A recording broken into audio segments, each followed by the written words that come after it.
Assalamualaikum warahmatullahi wabarakatuh.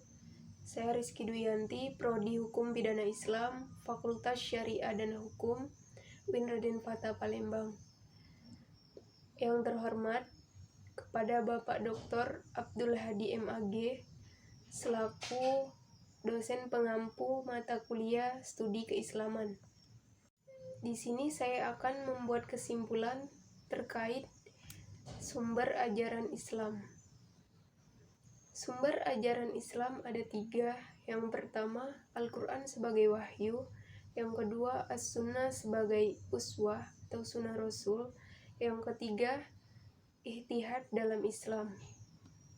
Sebelum membuat kesimpulan, saya akan membacakan pengantar dari 3 sumber ajaran Islam tersebut, yaitu Al-Quran bersifat global atau mujmal, yang memerlukan perincian, misalnya perintah sholat, saum, maupun haji. Hanyalah dengan kalimat singkat, yaitu Aqimis sholat, kutiba alaikum as-siyam, wa atimmu al-hajj. Sedangkan tentang tata cara mengerjakannya tidak dijelaskan di dalam Al-Quran. Selanjutnya, untuk menjelaskannya, datanglah Rasulullah SAW memberikan penjelasan dari mulai tata cara sholat, berumah tangga, berekonomi, sampai urusan bernegara. Penjelasan Rasul itu disebut sunnah Rasul. Setelah Rasul wafat, permasalahan umat tetap bermunculan, misalnya persoalan bayi tabung dan lain-lain. Persoalan demikian belum terakomodir di dalam Al-Quran maupun hadis. Oleh karena itu memerlukan sumber hukum yang ketiga, yakni ijtihad. Baiklah, selanjutnya membuat kesimpulan terkait sumber ajaran Islam. Langsung saja yang pertama, yaitu Al-Quran sebagai wahyu. Banyak sekali ayat-ayat Al-Quran yang berisi informasi tentang alam semesta yang dapat dijadikan bukti bahwa Al-Quran adalah wahyu Allah, bukan karya manusia. Salah satunya tentang awal kejadian langit dan bumi, yang terdapat di dalam Quran Surat Al-Anbiya ayat 30. Awalam yarul lazina kafaru annas samawati wal ardu kanata ratqan fafataqnahuma waj'alna minal ma'i kulla syai'in hayyin afala yu'minun. Yang artinya, Allah menegaskan, apakah orang-orang kafir tidak mengetahui sesungguhnya langit dan bumi dahulunya adalah satu yang padu. Kemudian kami lontarkan dan kami jadikan semua makhluk hidup dari air. Apakah mereka tidak mau beriman? Selanjutnya, bahasa Al-Quran. Allah menegaskan, sesungguhnya kami menurunkan Al-Quran dalam bahasa Arab. Ini penegasan dari Allah Subhanahu wa Ta'ala bahwa Al-Quran adalah bahasa Arab, bahasa yang dipakai oleh Nabi Muhammad dan oleh masyarakat Arab. Tujuannya sudah pasti agar Al-Quran mudah dipahami, seperti yang terdapat di dalam Quran Surat Az-Zukhruf ayat 3. Inna ja'alnahu Qur'anan Arabiyyan la'allakum ta'qilun. Yang artinya, sesungguhnya kami menjadikan Al-Quran dalam bahasa Arab supaya kamu memahaminya. B. Fungsi Al-Quran. Aturan Allah yang terdapat di dalam Al-Quran memiliki 3 fungsi utama, yaitu sebagai huda atau petunjuk, bayinat sebagai penjelasan, dan furqan sebagai pembeda. Sebagai huda, artinya Al-Quran merupakan aturan yang harus diikuti tanpa tawar-menawar, sebagaimana papan petunjuk arah jalan yang dipasangkan di jalan-jalan.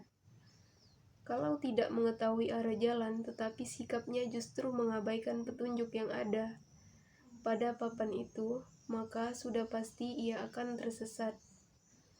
Sedangkan Al-Quran sebagai bayinat, berfungsi memberikan penjelasan tentang apa-apa yang dipertanyakan oleh manusia. Dalam fungsinya sebagai bayinat, Al-Quran harus dijadikan rujukan semua peraturan yang dibuat oleh manusia. Jadi, manusia tidak boleh membuat aturan sendiri, sebab sistem aturan produk akal manusia sering hanya bersifat trial and error.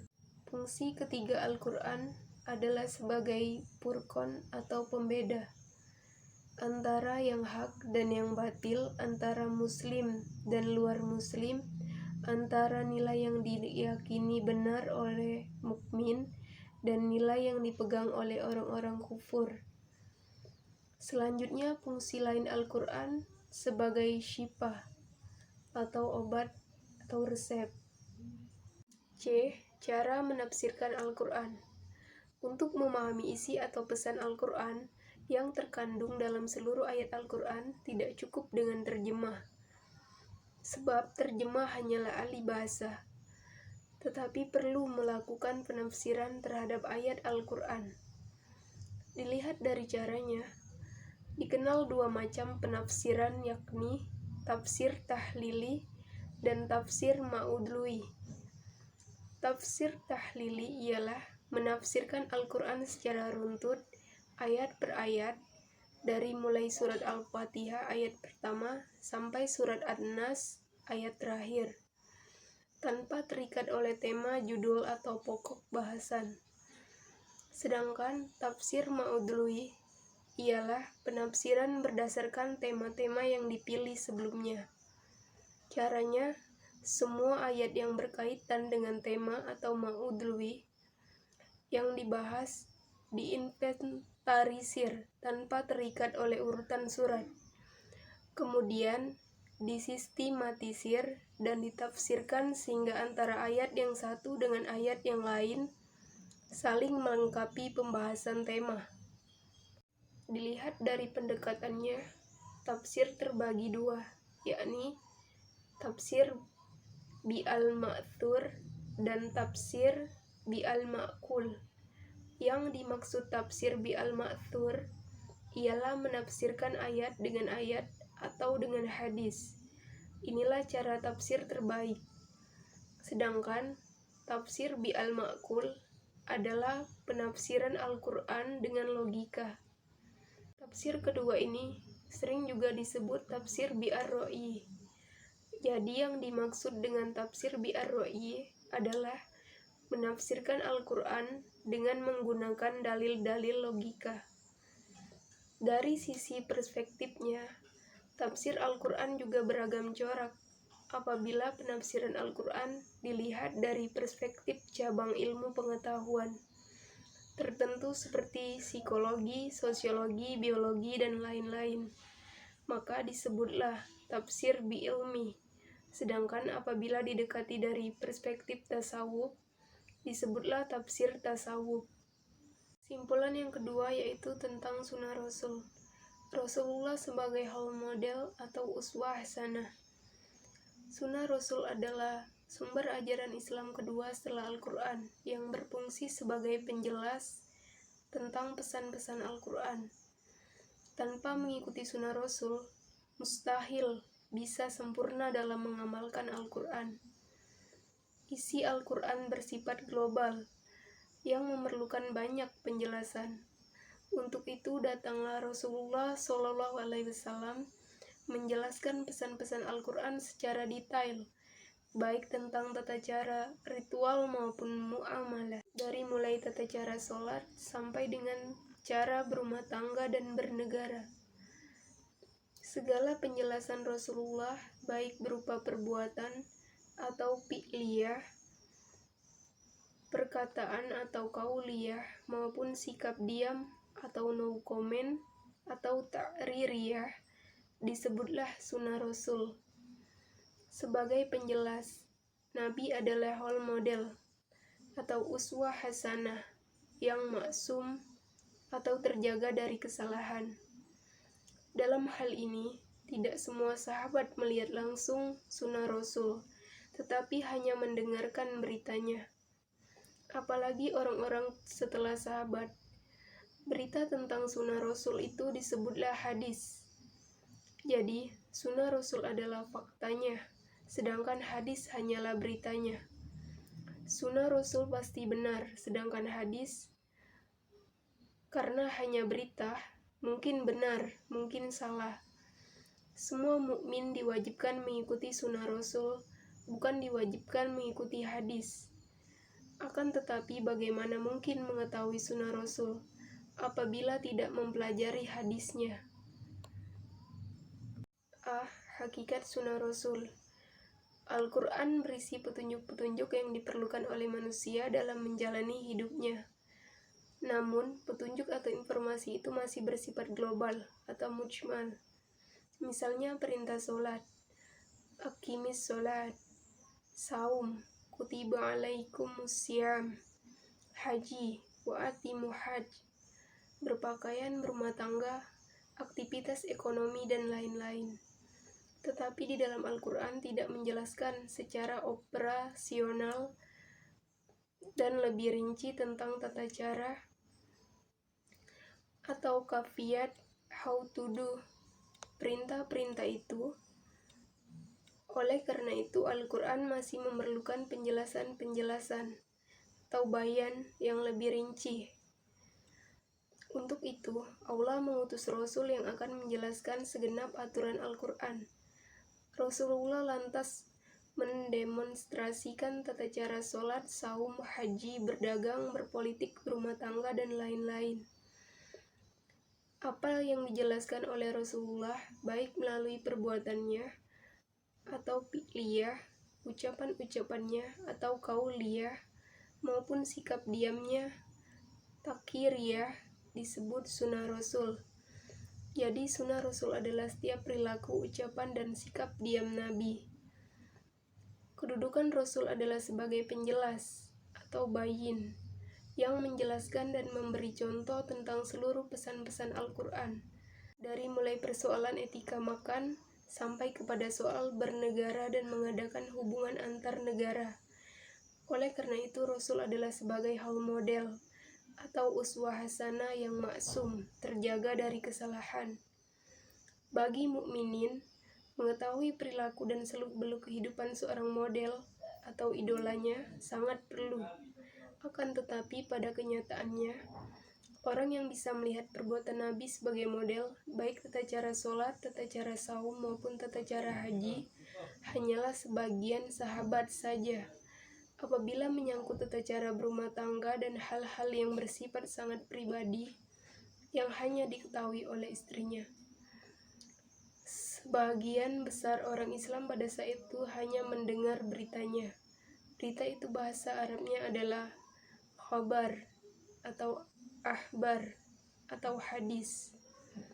Jadi hadis adalah berita tentang sunnah Rasul. Hadis secara bahasa bisa berarti baru, bisa juga berarti berita, new, dan news. Pendek kata, sunnah Rasul adalah faktanya, sedangkan hadis adalah beritanya. Sunnah Rasul sebagai sebuah fakta pasti benar, mustahil salah, sedangkan hadis hanyalah beritanya. Yang namanya berita sering bias, ada distorsi, mungkin benar atau sahih, bukan lemah atau dhaif. Sumber hukum kita adalah sunnah, bukan hadis. Akan tetapi bagaimana mungkin bisa mengetahui sunnah Rasul kalau tidak membaca hadisnya? B. Fungsi sunnah Rasul atau hadis terhadap Al-Quran. Sunnah Rasul atau hadis berfungsi sebagai bayan atau penjelasan terhadap Al-Quran.